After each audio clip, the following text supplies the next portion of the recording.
everyone. First of all, let me introduce myself. My name is Elisa Putri. NPM-me 254111145. I am from Teknokrat Indonesia University. Here, I will explain the material regarding basic procedure and journal bookkeeping. Dasar prosedur pembukuan. Pembukuan adalah proses pencatatan semua transaksi keuangan yang terjadi dalam perusahaan secara sistematis menggunakan alat yang disebut rekening. Rekening adalah alat pencatat transaksi keuangan yang berhubungan dengan aktiva atau harta, kewajiban atau utang, modal, pendapatan, dan biaya.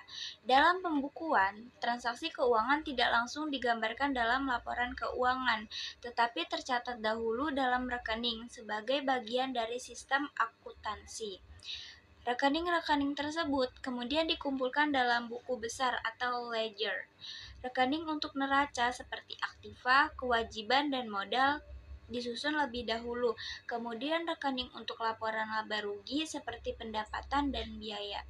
Aturan dasar adalah pencatatan dengan prinsip double entry, yaitu setiap transaksi mempengaruhi minimal 2 rekening.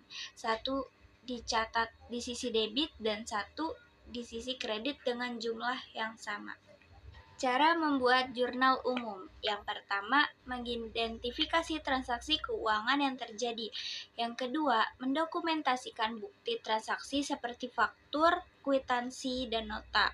Ketiga, mencatat transaksi ke dalam jurnal dengan tanggal, keterangan transaksi, referensi akun, dan nilai debit atau kredit. Yang keempat, menerapkan prinsip double entry. Setiap transaksi harus menyebabkan pencatatan debit dan kredit yang seimbang. Yang kelima, proses pencatatan diulang untuk semua transaksi selama periode akuntansi. Yang keenam, melakukan review dan verifikasi untuk memastikan pencatatan akurat. Yang ketujuh, data jurnal digunakan sebagai dasar dalam penyusunan laporan keuangan, seperti neraca dan laporan laba rugi. Fungsi jurnal. Menurut Suparji 2018, fungsi jurnal meliputi yaitu yang pertama, fungsi pencatatan, yaitu mencatat semua transaksi keuangan berdasarkan bukti transaksi yang sah.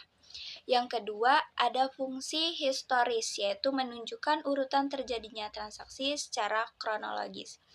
Yang ketiga, ada fungsi analisis, membantu menentukan akun yang harus didebit dan dikredit. Yang keempat, ada fungsi instruksi, yaitu menjadi pedoman untuk memposting ke buku besar. Yang terakhir atau yang kelima, fungsi informatif, yaitu memberikan informasi yang jelas tentang transaksi keuangan. Jenis-jenis jurnal. Secara umum terdapat 2 jenis jurnal, yaitu jurnal umum dan jurnal khusus.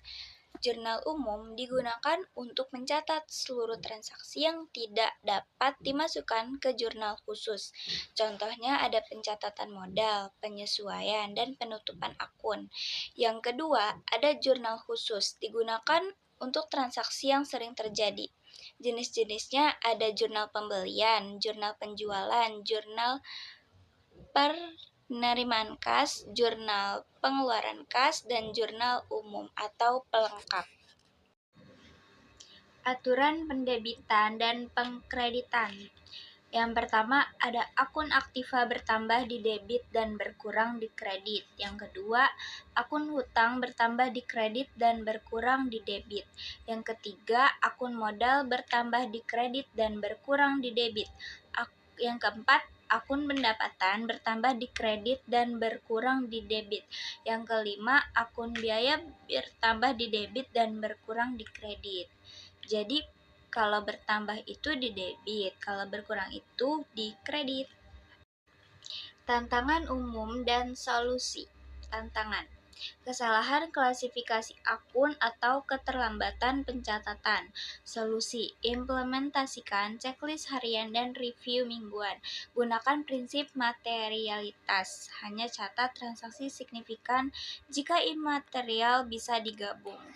mau kasih 2 contoh. Yang pertama, kesalahan klasifikasi akun, salah tempat naruh catatan.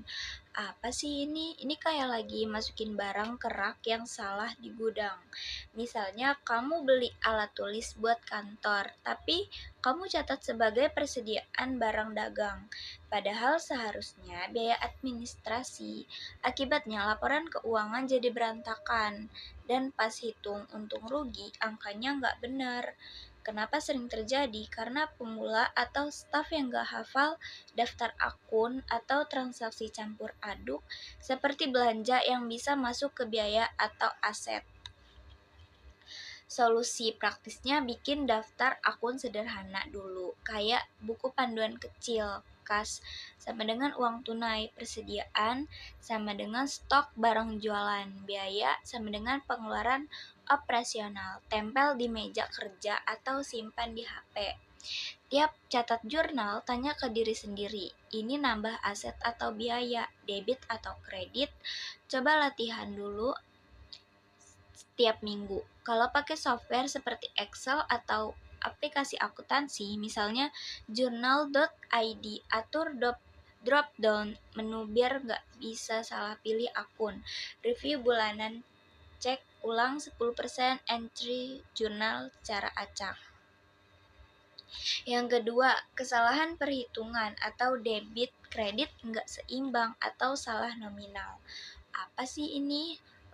Kamu debit Rp500.000, tapi kreditnya cuma Rp400.000 atau salah ketik angka jadi 5 juta rupiah.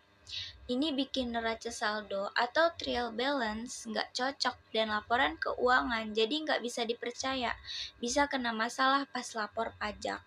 Kenapa sering terjadi? Lelah hitung manual atau kalkulator HP error. Kadang juga transposition error, kayak nulis 123 jadi 132. Solusi praktis, selalu hitung 2 kali. Setelah tulis jurnal, tambahin kolom total. Dan pastiin debit sama dengan kredit. Kalau beda, cari kesalahannya langsung. Pakai tools bantu. Excel punya formula SUMOT.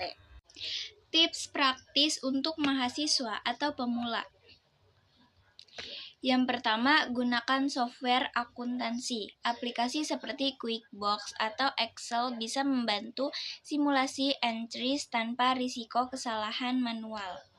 Yang kedua, latihan rutin. Buat jurnal harian untuk bisnis kecil Anda sendiri, seperti toko online untuk memahami alurnya.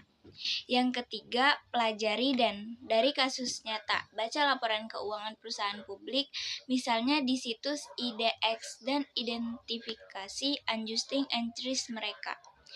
Yang keempat, sumber belajar tambahan. Rekomendasikan buku seperti Accounting Principle oleh Wei Gan atau video tutorial di YouTube untuk pendalaman. Contoh praktis adjusting journal entries. Contoh yang pertama, penyesuaian untuk beban yang belum dibayar atau accurate expenses. Misalnya, perusahaan ABC menggunakan listrik sebesar Rp500.000 pada bulan Desember, tetapi tagihan baru diterima Januari. Pada akhir Desember, buat adjusting entry, debit beban listrik Rp500.000, kredit utang listrik Rp500.000. Ini memastikan laporan keuangan mencerminkan beban yang sebenarnya. Contoh yang kedua, penyesuaian untuk pendapatan yang belum diterima atau accurate revenue. Perusahaan XYZ menyelesaikan jasa konsultasi Rp1 juta pada Desember, tetapi pembayaran diterima Januari. Adjusting entry, debit piutang Rp1 juta, kredit pendapatan Rp1 juta. Ini menunjukkan pendapatan yang sudah diperoleh. Contoh yang ketiga, penyesuaian untuk depresiasi. Aset tetap mesin perusahaan senilai 10 juta rupiah dengan umur 10 tahun. Setiap bulan depresiasi Rp83.333. Adjusting entry debit beban depresiasi Rp83.333. Kredit akumulasi depresiasi Rp83.333. Ini mengurangi nilai buku aset secara bertahap. Thank you for taking the time to watch this video. Have a nice day.